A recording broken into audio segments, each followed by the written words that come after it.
میرے دوستو، انسان کو کل عقل بھی مل جائے تو پھر بھی اللہ کی حکمت کا وہ احاطہ نہیں کر سکتا۔ رب کریم کو زیادہ پتہ ہے کہ ہمارے لیے کون سی چیز بہتر ہے اور کون سی چیز ہمارے لیے نقصان کا باعث ہے۔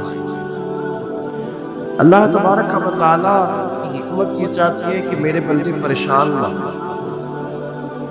رب یہ چاہتا ہے کہ میرے بندے کسی جگہ پہ بھی دقت اور پریشانی کا شکار نہ ہوں۔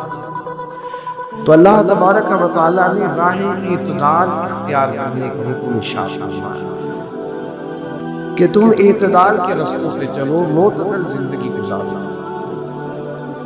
افراط و تفریط سے بچو۔ آج اس معاشرے میں ہم وقت گزار رہے ہیں، اس معاشرے میں ہم اس بات کو سمجھنے سے قاصر ہیں کہ اصل ہمارا مسئلہ کیا ہے، ہمارا اصل جو مسئلہ ہے اس کی شناخت ہمیں کیسے ہوگی اور ہم پھر اس تک رسائی اس انداز میں حاصل کر پائیں گے۔ ہم ہمیشہ اپنی آمدن بڑھانے کے چکر میں رہتے ہیں، ایک کام اور شروع کر لیں، پارٹ ٹائم جاب شروع کر لیں، کوئی سائیڈ بزنس اس کا آغاز کر لیں۔ ہماری جو دوڑ لگی ہوئی ہے وہ لگی ہے کام بڑھانے، آمدن بڑھانے۔ حالانکہ اسلام ہمیں یہ کہتا ہے کہ تو آمدن بڑھانے کے چکر میں نہ پڑ، اصل بات یہ ہے کہ تو اپنے خرچے کنٹرول کر۔ تنگ انسان وہ نہیں ہوتا جس کی آمدن تھوڑی ہوتی۔ یہ توجہ کیجیے گا میری بات، یہ قیمتی بات ہے اور گفتگو ساری کا لب لباب ہے۔ تنگ بندہ وہ نہیں ہوتا جس کی آمدن تھوڑی ہوتی ہے، اصل پریشان وہ ہوتا ہے جس کے خرچے زیادہ ہوتے ہیں۔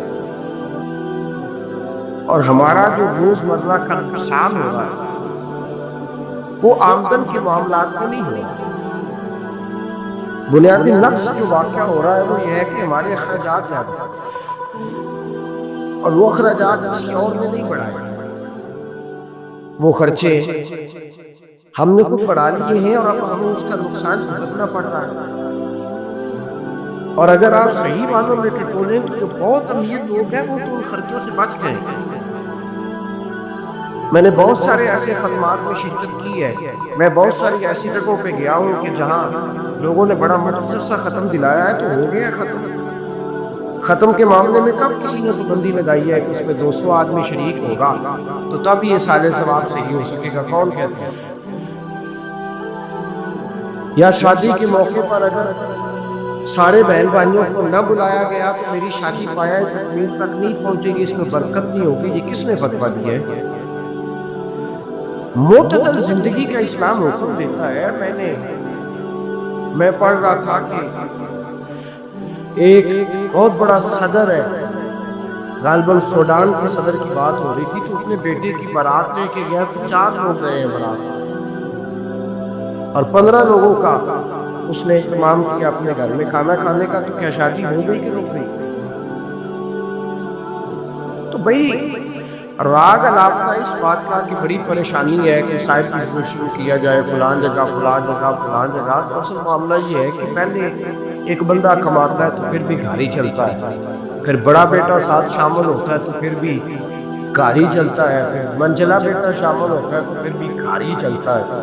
جو رونا دادا جی رویا کرتے تھے کہ بڑی مصیبت ہے، بڑی مشکل ہے، گاؤں میں رہ اکیلے ہوتے تھے اور وہ 5 بچوں کو اور 4 بچیوں کو وہ پالتے تھے، تو جو وہاں پریشانی تھی وہی آج پریشانی شہر میں آ گئی۔ پڑھ لکھ کر موٹی تنخواہ لے کر بھی پریشانی آتی ہے۔ تو میں جس نتیجے پہ پہنچا ہوں اس کو پڑھ کے قرآن مجید کی چند آیات کو دیکھ کر اور اس مفہوم کی جو حدیثیں خطب حدیث میں پائی جاتی ہیں اور ہمارے بزرگوں نے ابھی جو مزاج اس حوالے سے کیا ہے، میں اس نتیجے پہ پہنچا ہوں کہ مسئلہ آمدن کا نہیں، مسئلہ خرچے کا۔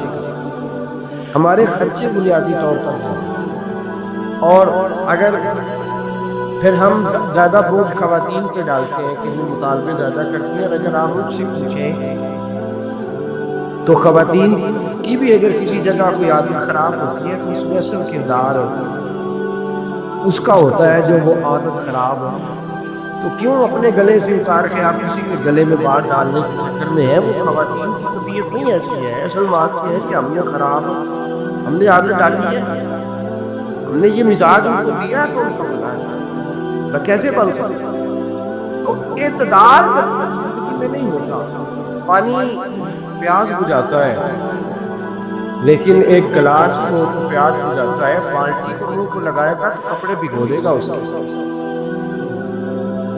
حالانکہ پانی بری چیز کا نام ہو، نعمت ہے نا بہت بڑی اللہ، لیکن پیالے میں اچھا لگتا ہے. کوئی مٹکا منہ کو لگائے گا تو تنگ ہوگا، پیالہ ہی بہتر ہے اس کے لیے. تو میرے دوست، مٹکے سے بھی بعض اوقات کام چل جاتا ہے، لیکن اگر کوئی کہے نہیں مجھے دریا ہی چاہیے تو اس کا تو گھر بہہ جائے گا، گھر بہہ جائے گا. ہمیں دریا قابو کرنے کا وہ بنایا ہوا ہے کہ اس سے گھر بہا کر کے، اس سے گھر بنا نہیں کرتا. گھر پیالے سے پانی پینے سے بنتا ہے. اگر تو دریا کو قبضہ کرنے کا منہ بنائے گا تو گھر بنے گا نہیں، گھر رہ جائے گا. آگ نہ ہو تو کھانا پک نہیں سکتا، لیکن ہلکی آنچ سے کھانا پکتا ہے. اور اگر آنچ تیز کر دی جائے گی، قرینے قیاس بات کر رہا ہوں، میں اپنے سے ماورا نہیں کرتا، قرینے قیاس سمجھانے کے لیے مثالیں دے رہا ہوں. ہلکی آنچ پہ کھانا پک جاتا ہے اور آگ تیز ہو تو کھانا جل جاتا ہے. کھانا اتنی دیر کانوں کے قابل رہتا ہے جب تک وہ ہلکی آنچ پہ پکتا ہے. تو جتنی مرضی تو کہتا ہے نہیں میرا گزارا ہی نہیں، آنچ تیز ہونی چاہیے، تو میاں جل جائے گا، جل جائے گا. ہوا نہ ملے تو سانس نہیں آتی، ٹھیک ہے؟ آکسیجن نہ ہو تو سانس، ہوا نہ چلے تو گزارا نہیں ہوتا. لیکن اگر تیز چلے نا، اگر تیز چلے تو آندھی اور طوفان بن جائے تو چھتیں گرا دیتے، جانیں لے لیتے. ہم ہیں طوفان کے چکر میں، ہم ہیں دریا کے چکر میں، ہم ہیں بڑے ناؤ کے چکر میں. تو ہلکی آنچ اچھی ہے، یاد رکھنا. اور ایک گلاس پانی کا اعتدال سے ملتا رہے تو وہی ملتا رہے، ضرورت کے وقت کوئی بہتر ہے. تو پورے دریا پہ قبضہ کرنے کا پروگرام نہ بنا، تنگ ہو جائے. اور میرے عزیز یاد رکھ، ہوا سانس لینے کے مطابق ملے تو وہی اچھی ہے، جو سانس بند کرنے پہ آ جائے وہ ہوا اچھی ہے. ہم نے چکر چلا لیا ہے کہ زیادہ پیسہ، راتوں رات پیسہ، لمبا پیسہ، یہ پلاٹ بھی میرا، وہ پلاٹ بھی میرا، گجرانوالہ بھی، گجرات بھی، لالا موسیٰ خان یا پنڈی تک جہاں میں جاؤں میرے نام کی تختیاں لگی ہوئی ہونی چاہیے. اسلام بنا